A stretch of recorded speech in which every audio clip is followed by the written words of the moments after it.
Welcome to Empowered Leadership. We share candid conversations with successful leaders about what it takes to cultivate the leadership, life, and legacy you desire, and to do it with confidence, ease, and joy.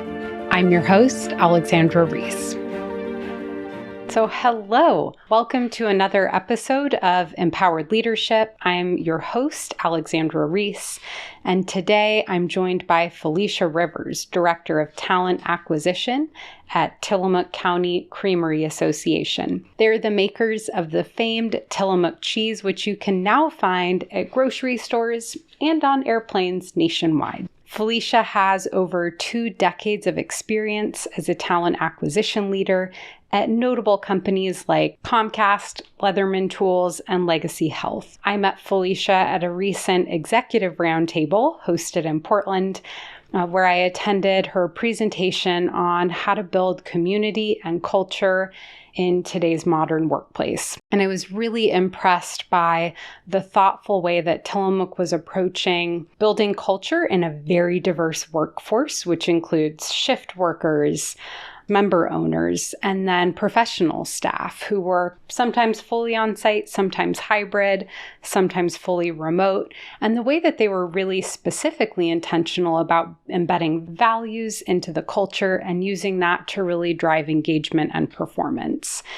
And I thought, that's a challenge I know most leaders are struggling with. So I wanted to bring her on to share insights and advice from her experience. So without further ado, let's dive in.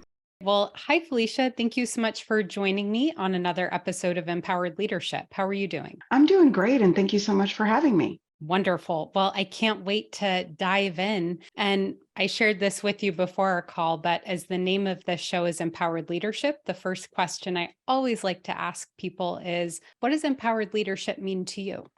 That's a great question. And I had to give that a little bit of thought of like, what does that mean to me? And as I think about it, if it's empowered, it means that someone has provided the proper vision, direction, they've set proper expectations, and then they've allowed the team the autonomy to achieve those goals. And that has to be top bottom. So if I am the person that is giving direction, I would have needed to have a clear vision given to me so that I can share that with my team. And I would also need the autonomy to, achieve my goals and then provide that support when needed. So the person needs to feel comfortable and have that psychological safety that if I'm not clear or if I feel like I've not done something appropriately, that I have a chance to say, I'm not clear and that it's okay. So vision, clarity on the vision and where we're going, autonomy to figure out what's the best way for me to deliver on my goals, and then the support to be successful. Yes. So I have worked with a lot of leaders on the autonomy piece, and that seems like a huge challenge today. Like, what does it actually mean to create the structure, the systems, the processes that enable autonomy so that we can distribute decision-making, distribute power,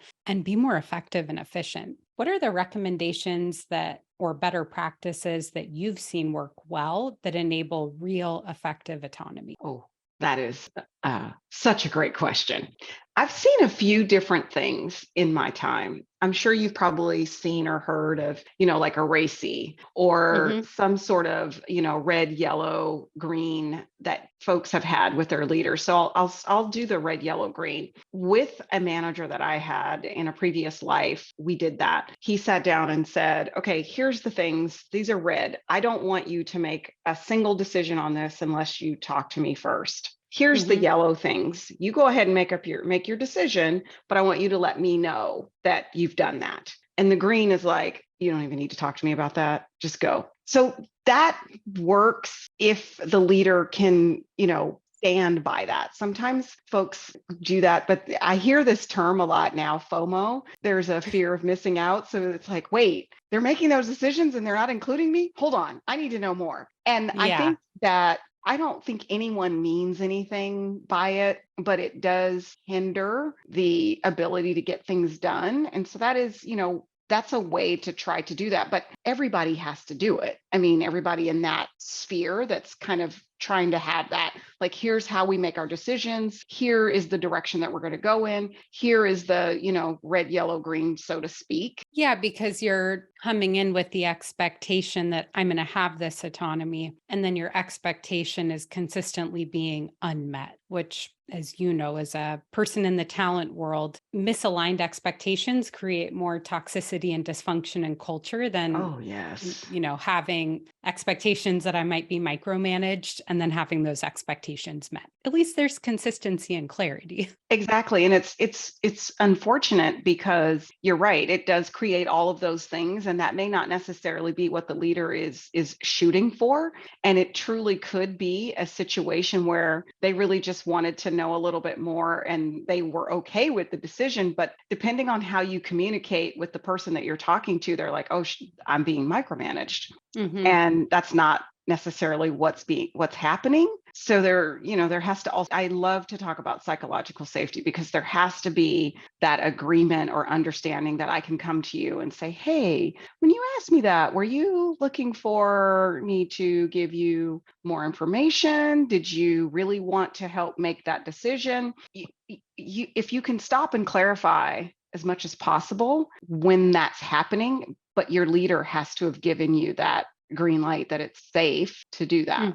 Yeah, there's so much embedded in this conversation that I want to dig into. And one piece is the psychological safety. Another piece is the level of clarity you need to set up front around vision and goals so that people can move forward with confidence toward a goal without people getting that FOMO of, am I missing out on making a decision? So it gets to that, I think, way you'd framed it at the start of our conversation, of you've got to empower people with a vision and goals, and then you've got to support them with an environment of psychological safety where they can ask questions as they're working toward that vision. And I'm curious, what advice, you could start with either of them, but what advice would you give leaders based on your experience about how to get those two things right? I think from the vision piece, it's having everyone understand what the North Star is. Mm-hmm. I think that I've worked places where it's been done really well, and I've worked places where it hasn't been done as well as it could be. And in the places where it's done really well, you can ask anyone what we're trying to do here as an organization, and people can answer that question. When it's not done well, then you have some variations in the answers that you get. So I think it starts there with, how do we communicate our vision in a way that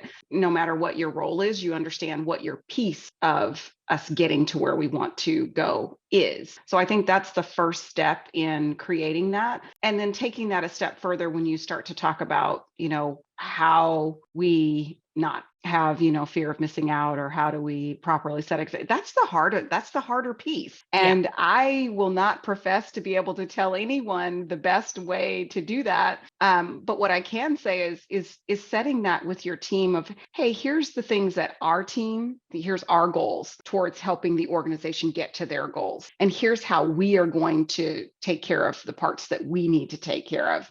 I am going to leave your team to take care of this portion. I am going to handle this portion. If you have any questions, problems, please let me know. And by the way, these other portions will be handled by these teams. And I think the part that I often see organizations miss is going that next step from, here's our annual operating plan and budget, to what are our departmental and then our team level goals in support of that, and making sure that we're really thinking at those more detail-oriented levels about what we need to do to achieve that annual strategy. And then how are we measuring success? And then one thing that I found to be really successful is, for those key results that are tracking progress, putting some type of reporting out there that people can self-service get input into. So I worked with one organization where the CEO, people perceived him as a micromanager because he was always checking in to see, how are we doing on fundraising? How are we doing on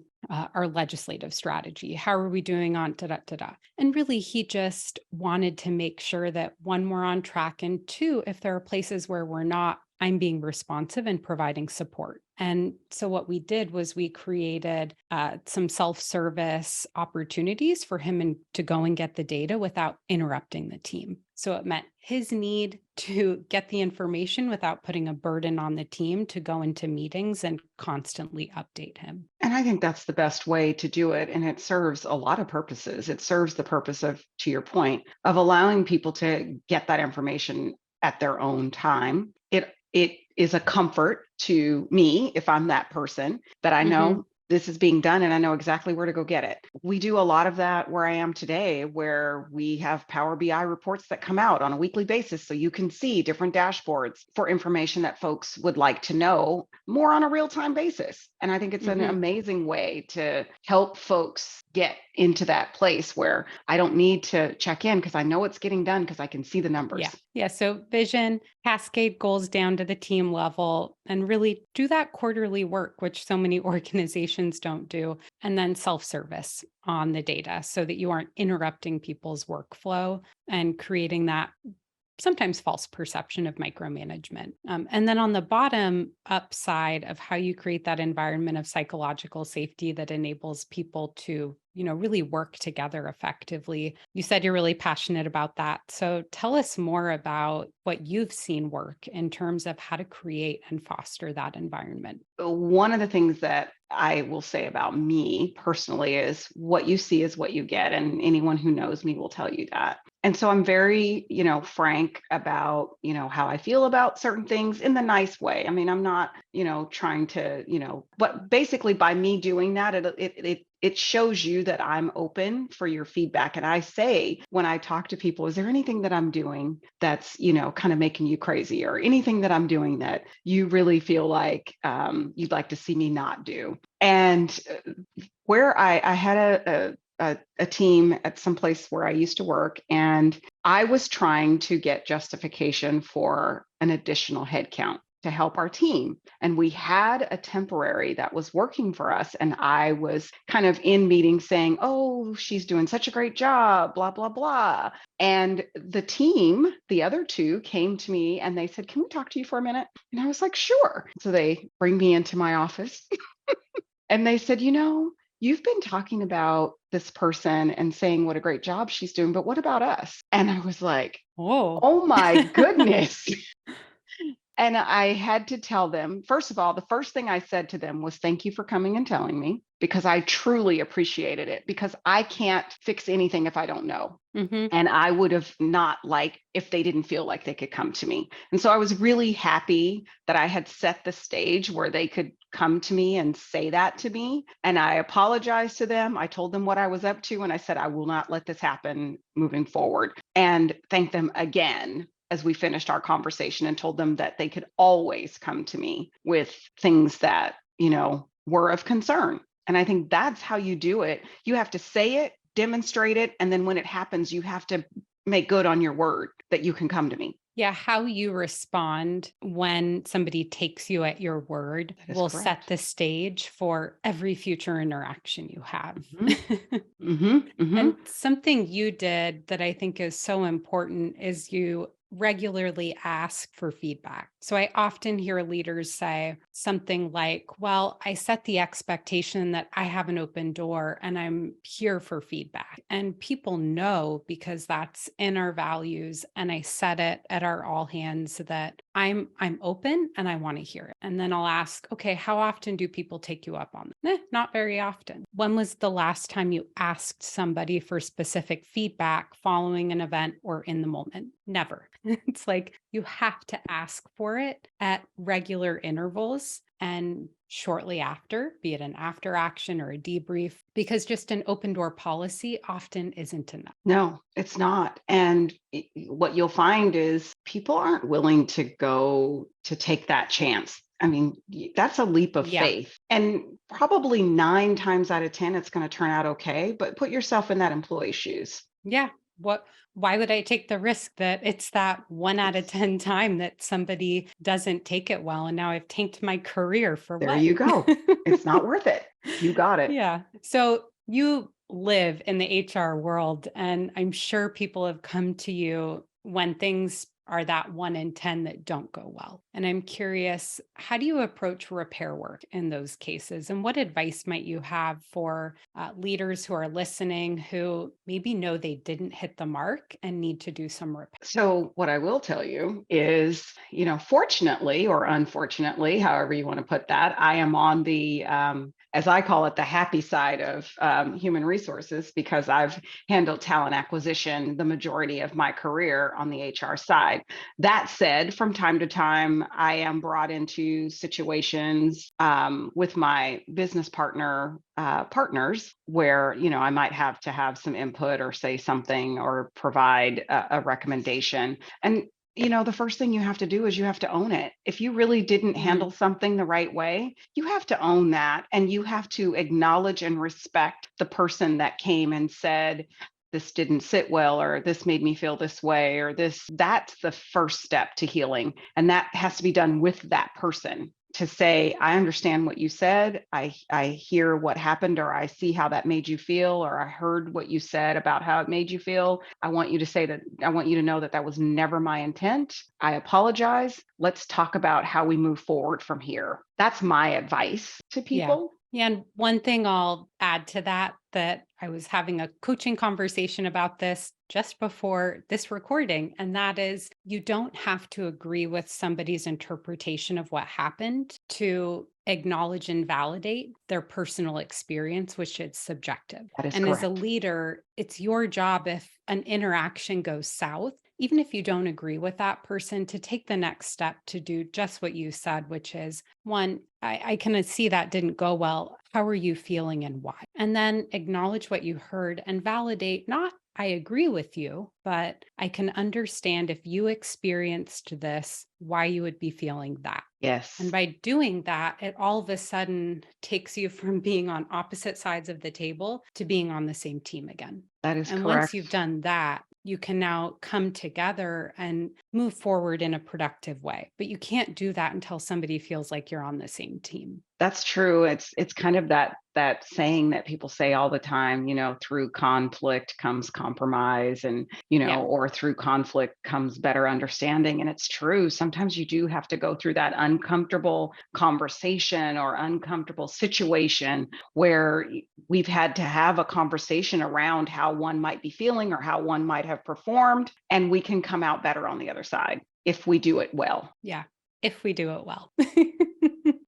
So, something you'd shared as a preface to your response to that question was I'm in the happy side of HR, which is talent acquisition. And it's a little ironic considering I know a lot of organizations find talent acquisition to be a huge pain point right now. So, they may not feel like they're on the happy side. I'm curious, what guidance would you give for leaders and how to be successful in navigating what can feel like, I think, for many, a very dynamic and challenging and ever-changing labor market? Well, that's a big question.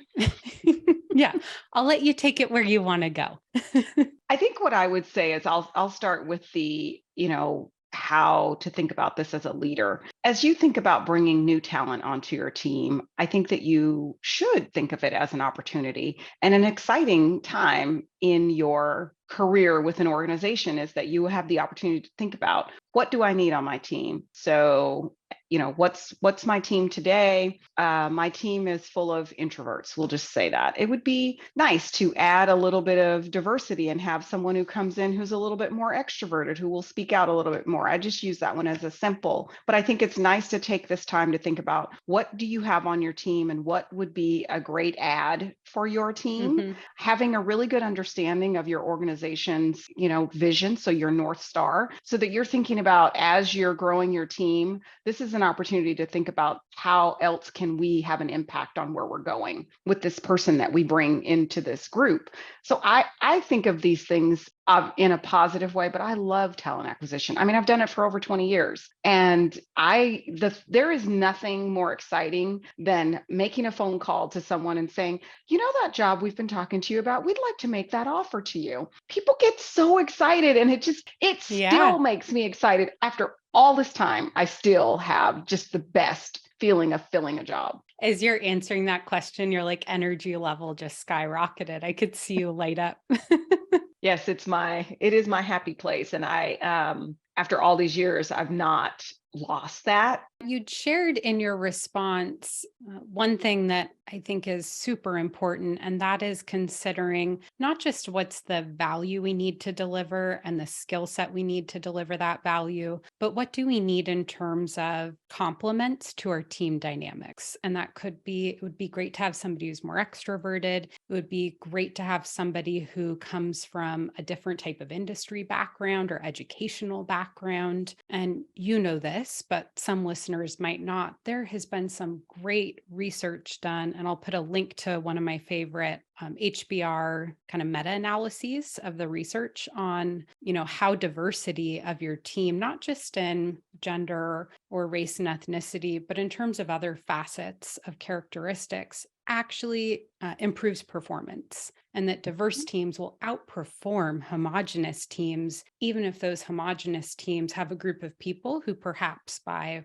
objective measures like educational attainment might seem to be better suited to outperform the team. That is, from all the research that I've seen, just from my observation of watching teams over years, I could not agree more. It is so much about having those differences, because you'll have someone who will say, well, how can we do that? And it seems like such a simple question. Well, because we always have. Well, why? And it's like, because of this, this, and this. Well, what if we did this? And then all of a sudden, it may not be that thing. Like I always say, bring your idea. And it may not be that thing that we do, but it'll be an iteration of that where we've talked it through and said, well, we can't do exactly that. But how about if we did this plus maybe this and, took this away? And next thing you know, you've got these great ideas. Yeah. And it sounds like that's an approach that Tillamook has really embedded in its talent strategy. I'm curious, how do you or perhaps your colleagues really work with leaders and managers to ensure that they're able to develop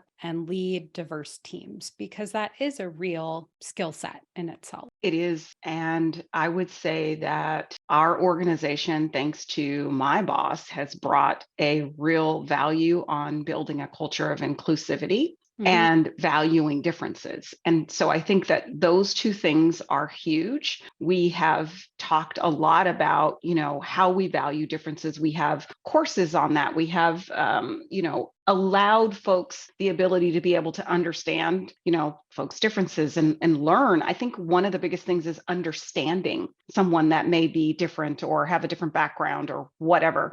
If we all sit down in a room together, no matter how different we are, we will find that we have a lot of commonalities, but sometimes we're just not put in the position to be able to do that. So I think just understanding and valuing that someone might have a different approach and having an environment where that's okay. Bring that difference with you. It's welcome. It allows not only the folks who may have been formerly not as excited about having a difference be able to see why that matters and why that's important and why would I want to be a part of a team that has that. Yeah, so it sounds like that really is embedded in your values, and then Yes. how you do training, how you talk to people about how they show up every day and how we support one another. I'm curious, how else do you intentionally bring your values and your culture into your talent acquisition work? There's a lot of it kind of depends on what I'm hiring for. But as an example, as I think about bringing new leaders into the organization and I'm having conversations with them, I will ask them, when you were doing research on us, did you look at our shared values? We have 5. Did you have a chance to look at them? We think they're all important, but was there one that resonated with you? I want to know that. I am interested in understanding how does a new leader provide an environment where people feel valued and welcomed and feel they have a say. And I would like for folks that are joining our team to be in that same thought or mindset. I'm curious, how often do people tend to actually have demonstrated a real understanding and digestion and reflection on your values? It's actually more often than you think, especially when you're talking about leadership. When I go to work for someplace, I research them, I look at their website, and our shared values are not hard to find. So folks 9 times out of 10 have looked at them. It is every now and then disappointing to think that someone is coming in as a leader and they hadn't seen them. Yeah. I do think it's hopefully relatively common knowledge today that in workplaces that their values are all over their website, like yours, that people should be prepared to have a conversation about what it means to be a values-driven leader. Something else you'd shared about how your values come in that I really appreciated from our earlier conversation was around how you show up in the hiring process and how you think about the way in which you engage and serve each person that comes through the hiring process so that there's an alignment with your values and your brand. Can you speak a little bit more to what that means in your organization and how you approach managing the process for the applicant? Well, I'll start with this. My firm belief, and when I have done, interview training for leaders and other folks within an organization, whether it be this one or any place else that I've worked, is the first thing that I want people to understand is that you are the face of this organization when you are talking to a candidate. And everyone that we talk to is a customer. Hmm. So I can't give everybody a job, but I can give everybody a good experience. Because Yeah. wouldn't it be awful if something that I said or someone on my team said something that made someone say, not only do I not want to work there, I don't want any of their cheese, their ice cream, their yogurt. I don't want any of it. We can't allow that to happen. Yeah. I and that answer you gave struck me because I don't think I've ever heard somebody talk about the fact that often our applicants are also our customers. So when you talk about customer experience, it can't just be the experience somebody has with our product. It has to be the experience they have with our company overall. And when That you is broaden that correct. aperture, it leads to a very different way of approaching customer experience, data collection, analysis, service design, et cetera. I mean, we do try to, one of the things I think we've gotten better and better and better at over the years is trying to track candidates that may have been, as you might call, a silver medalist. So this is someone who was really good, they didn't get this particular role. It wasn't quite right, but let's look at them for another opportunity when it comes around. That is such an important part of a talent strategy, really being thoughtful about when we find great people who would align well with the way we work, our culture, the types of skills and experience we might need, not just letting them go and drift away because they're not a fit for the role at hand. Where, as you look at the talent acquisition landscape looking forward, especially given all the changes in the way we're using technology, the role of automation in jobs, what do you see as being the biggest challenges or opportunities that might totally reshape the talent acquisition landscape going forward? Oh my gosh, there's a few things. One thing, and maybe I'm old school, but I really would like to not see us get too far down the technology road when it comes to where I've seen companies. What I mean by that is I've seen companies do video interviews where you're talking into a computer and you've got a set of questions that have been asked, but you don't have a person that you're interacting with. I feel that is very impersonal. Using technology to help you better identify candidates in the system, or using technology to figure out how to source more candidates or do some of those things, I have absolutely no concerns with. But I do worry about us getting too far down the bot and having, AI help in that way. I still think there's a place for a personal touch. And then the Hmm. flip side is, as an employer looking for candidates with Chat GPT and all that it can do, what does that do to the resume build, and how do we have to now think about how we ask questions to make sure? But I think we're going to have to keep our eyes peeled for that, and be a little bit more astute in our questioning, interviewing of folks, just Mm-hmm. to ensure. How is your team keeping its eye on the evolutions and preparing for this very uncertain future? I have one person who actually just went to a conference, a talent acquisition conference, because we belong to certain organizations that talk strictly about talent acquisition and what's coming down the pike and what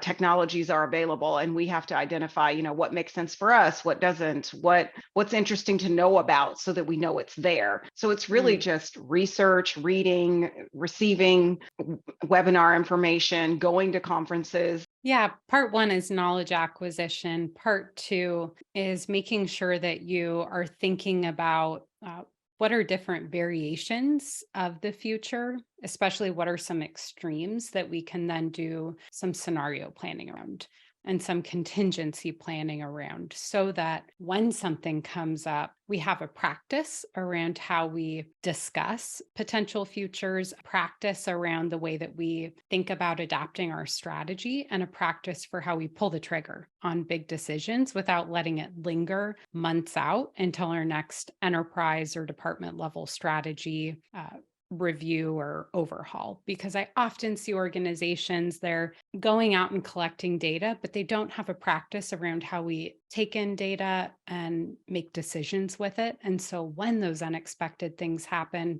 they're not able to adjust very quickly. Yes, you absolutely should be thinking about, as you're learning about these things, you have to think about what's the impact to my business if I don't do anything? What's the impact to the business if we decide to take on this new technology? And all of those scenarios, you're right. But that said, you can't do every new thing that comes out. So you have to No. figure out what works, what makes sense Yes. for our business model. Yeah, and I think that's where having a firm grasp on who are we, what are our values are so important because that's a big filter in making decisions. Just like if we know part of our company's values is to really be caring, then we aren't going to adopt technologies that make our applicants feel like you're just another member of the herd and we don't care about you. You're absolutely right. We think about, who we are as we make decisions, specifically where I work today, is that's one of the things that is definitely a built-in filter to how decisions and paths forward are decided upon. Yeah. As we near the end of our conversation, there's one other question I wanted to make sure I asked you. And that is, what's one piece of conventional leadership wisdom that you think is no longer relevant and should be kind of X'd from our leadership culture? It's so interesting because I feel like what I have to say is two wrapped into one. I would say that I don't know if it's necessarily been said out loud, but as I entered the workforce many moons ago, it was important for one to assimilate into what the world was. You needed to dress a certain way and, wear your hair a certain way and just, you just needed to, carry yourself in this particular way to fit into the world. And I feel that that has kind of gone by the way of the dodo, so to speak. And I think it's a great thing because I think that a person should be comfortable to bring their self to work because honestly, when we talk about compartmentalizing and all of these great, words that we use, it's impossible to leave half of yourself at home. Mhm. It's just not possible. And so when I, that leads me to the other one, which is, no emotions at work. You come to work, we're going to put on a happy face and do our job. And, not that you have to come in and be unhappy, but if something is truly going on in your world, I think where we have evolved to is that it is okay to say, hey, I have a sick pet at home and, I'm not feeling my best today. And you get support behind that. Whereas I feel, in some years in the past, that maybe wasn't necessarily how we reacted. Yeah, I would agree. And I'll put a kind of fine point on what you just said, which is there has to be support behind it. There, to our earlier point or conversation around the importance of aligned expectations, there is nothing worse than saying, we want you to come to work and share how you're feeling. And if you're having a hard time, we're going to support you. And then when people do that, you go, I'm so sorry you're having a hard time, but you're still going to get that deliverable done today, right? Like there has to be a real practice of showing up and providing support, or you've done more harm than good because now Yes. you've created a mismatch in expectations, which again is the root of a toxic culture. That is so true. And we're never going to get well. And I will never come to you again if you Yeah. tell me that. It's like, great. I bared my soul and I got no support. It's But I it's have my again that report one in done by 10. 3. Yeah. Well, those are some good final parting thoughts. I want to thank you so much for your time again, Felicia. This has been a real joy. Well, thank you for having me. I enjoyed it as well. You can find Felicia on LinkedIn. I've put a link to her profile in the show note. And as always, thank you for joining and have a lovely day. To find out more on how you can improve your leadership, life, and impact with confidence, ease, and joy, please visit my website, opastrategy.com. That's OPAstrategy.com. And then please make sure to search for Empowered Leadership wherever you get your podcasts and click to subscribe so you don't miss a future episode. And if you enjoyed this one, please do share with a friend or a colleague. It makes a big difference. Thank you so much and have a lovely day.